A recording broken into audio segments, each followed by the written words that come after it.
Ambalmao on y ma abalam so madame Cissé Ramata Sissoko ana obatanti rakabo Atlanta, États-Unis. Bi amna kuma amba fama ko densité de stockage. O kora ni mo be kan hye mara dam ne sisan. Ibe hye den joli bla hye so kono. O be bo calculer chugodi bo don chugodi yere. Sani nga kuma dam ne be fa ka be fu ka be wala nyumando. Ka be hakili jigi. Jamana na be jo. Abe jo ni jamana de ndroni. Wa machi te bo sanfɛ ka jigi kana Mali dɛmɛ ou bien ka dugu wɛrɛ dɛmɛ Afrique. Union européenne ou communauté internationale ou machi te se ka ni dɛmɛ.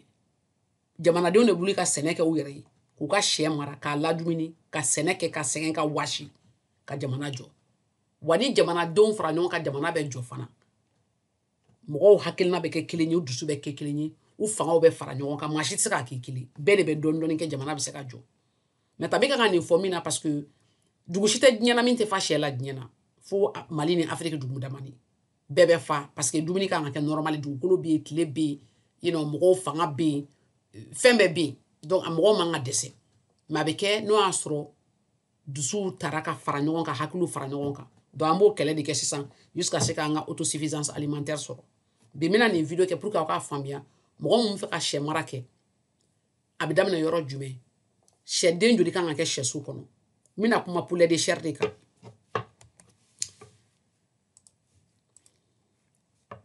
maintenant mina bɛ hakili jigi k'a fɔ sɛ mara a modèle ka ca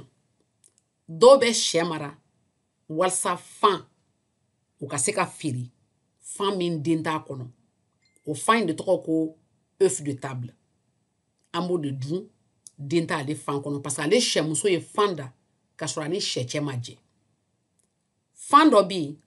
an b'a fɔ ma ko œuf fertile ale fan bɛ tɔrɔ ale fan den de b'a kɔnɔ o sɛfan in o de bɛ don incubateur kɔnɔ min ye machine dɔ ye machine in bɛ fɛn dama dɔrɔn de kɛ a bɛ kalaya d'a ma a bɛ humidité sumaya min bɛ fiɲɛ kɔnɔ a n'an b'a yɛlɛma yɛlɛma a banna o dɔrɔn de bɛ di donc o b'a to den min bɛ fan kɔnɔ o bɛ se ka yɔrɔ sɔrɔ ka bonya ka tɔrɔ sinon machine tɛ fan dilan dɛ fan min bɛ bila kɔnɔ den de b'o kɔnɔ a bɛ kɔrɔbaya dɔrɔn de a kɔnɔ ka tɔrɔ olu pondeuse olu bɛ fan da reproductrice bɛ fan da min fan bɛ tɔrɔ o de bɛ aw droite yan fɛn fɛn ninnu ye olu m'a ye fan da yɔrɔ cɛ ni muso u bɛ jɛ yan fan bɛ da nin fan bɛ bila machine kɔnɔ o bɛ kɛ den ye mais pondeuse ale bɛ fan da ale fan an b'o dun mais duguma an ɲɛ bɛ sɛso dɔ la min ka bon kosɛbɛ mais sɛ caman yɛrɛ t'a kɔnɔ mun na parce que min'o de ɲɛfɔ bi ni mɔgɔ bɛ sɛso jɔ i t'a jɔ ka bɛn sɛdennin ma i b'a jɔ ka bɛn sɛ in bɛ bonya ka kɛ hakɛ min ye o hakɛ fana bɛ dépend i b'a feere mɔgɔ min ma ni restaurant ou bɛ hôtel ou bɛ yɔrɔ min olu b'a fɔ an bɛ 1 kilo fɛ an bɛ 1 kilo de ma an bɛ 2 kilo fɛ i bɛ calcul bɛn o de ma o de la i bɛ sɛ siya min san race min i b'a san a race kan ka se ka bonya ka s'i ka poids ma i bɛ min ɲini nin ye pondeuse ye nin ye poulet de chair ye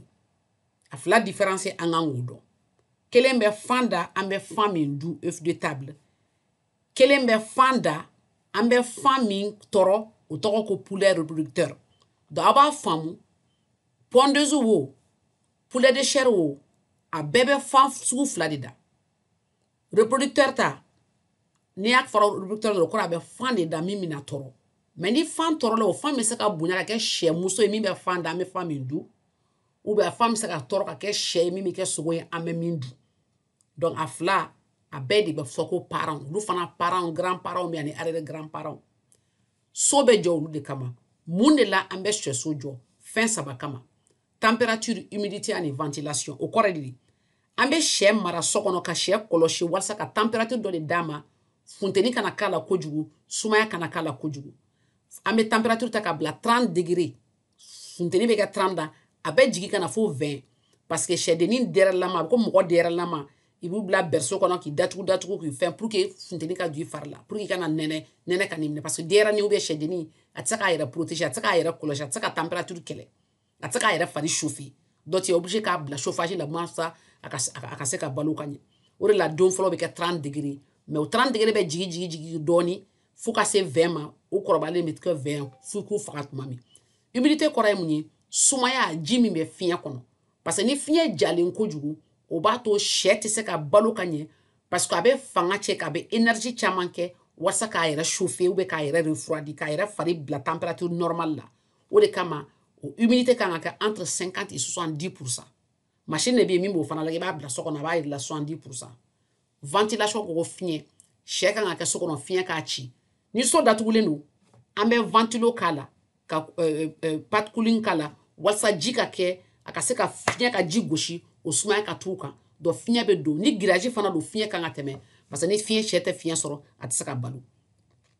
maintenant sɛ bɛ bila so kɔnɔ mun na protection k'a kɔlɔsi température a kana chauffer kojugu sumaya kana minɛ funteni kana minɛ humidité fiɲɛ ka se ka na kɛ a man kalan kojugu a man suma kojugu ji hakɛ min b'a la o ka kɛɲɛ ventilation fiɲɛ k'a ci a n'a ka dumuni sɔrɔ a ka ji min sɛso bɛ kɛ o de kama aw kɔni ɲɛ b'a la dɔw bɛ se ka kɛ segi ye bugusoniw girage so nin bɛɛ b'a la sɛso sugu bɛɛ min b'i bolo i ka dugu la i b'o de kɛ komi n y'a fɔ n b'aw hakili jigin jamana tɛ jɔ ni mɔgɔ wɛrɛ ka fɛn a bɛ jɔ ni yɛrɛ ta ye donc min b'i bolo i b'o de ta maintenant nin filɛ sisan an ɲɛ bɛ min na droite yan fan fɛ yan o ye sɛso de min bɛ déplacer a bɛ komi u bɛ wuruloni dɔ de k'a la foro kɔnɔ n'i ye sɛw bara dɔɔni n'u ye semaine kelen kɛ i b'u bɔ i bɛ t'o bara yɔrɔ wɛrɛ mun na parce que u bɛ déchet minnu kɛ o bɛ kɛ komi engrais dugukolo ma n'i ye sɛnɛ k'a yɔrɔ la a yɔrɔ bɛ kɛ a bɛ se ka fɛn dumuni falen ka ɲɛ donc an bɛ kaba ani sɔ soja an b'o de falen o yɔrɔ ninnu na maintenant humidité an b'o fɔ kosɛbɛ parce que Mali la ɲɛ bɛ Mali bɛ yɔrɔ min fiɲɛ jalen kosɛbɛ ji tɛ fiɲɛ na o de kama an bɛ ji bila sɛw ka so kɔnɔ ka fiɲɛ kɛ k'a sigi patikulu o kɔrɔ fiɲɛ de bɛ ji ci walasa ka kɛ o bɛ se ka kɛ ni fɛn caman a bɛ se ka kɛ ji sigilen fɛn dɔ b'a gosi gosi ji bɛ wuli a bɛ se ka kɛ ji bɛ suru yɔrɔ dɔ la fiɲɛ b'a gosi i kɔni b'a kɛ pour que ji ka se ka fiɲɛ ɲigin dɔɔni maintenant n'i bɛ sɛso jɔ i b'a jateminɛ cogo di a fɔlɔ ye sɛ siya ye ni poule pondeuse b'i bolo olu ka dɔgɔn chair ka bon donc o kɔrɔ ye chair ka so o bɛ bonya ni pondeuse ka so ye mun na parce que pondeuse la u mago tɛ place caman na u kɔni bɛ sigi dɔrɔn ka fan da dɔrɔn a banna alors que chair filɛ sisan u ka bon taama tɛ dɛ u ka bon o de la u mago bɛ espace la donc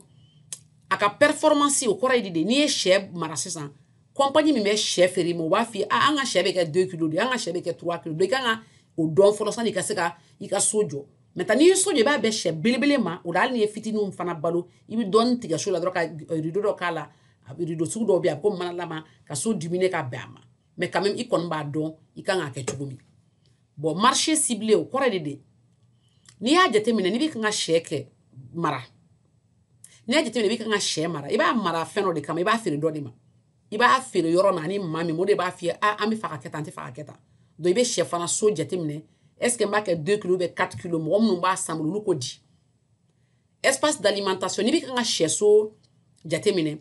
tasa minnu ji bɛ k'a kɔnɔ ou bien dumuni i b'o fana place jateminɛ sɛso kɔnɔ donc n'olu place bɔra la hakɛ min bɛ to o de ye sɛw ka place ye donc a bɛ jateminɛ o de ma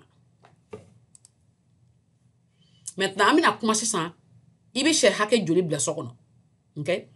n'i ye sɛ ta normalement poulet de chair a kelen kelen bɛɛ bɛ taa 35 à 50 grammes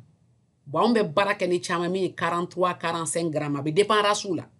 donc an ka kɛ 35 à 50 grammes de ye sɛdennin kelen poussin d'un jour maintenant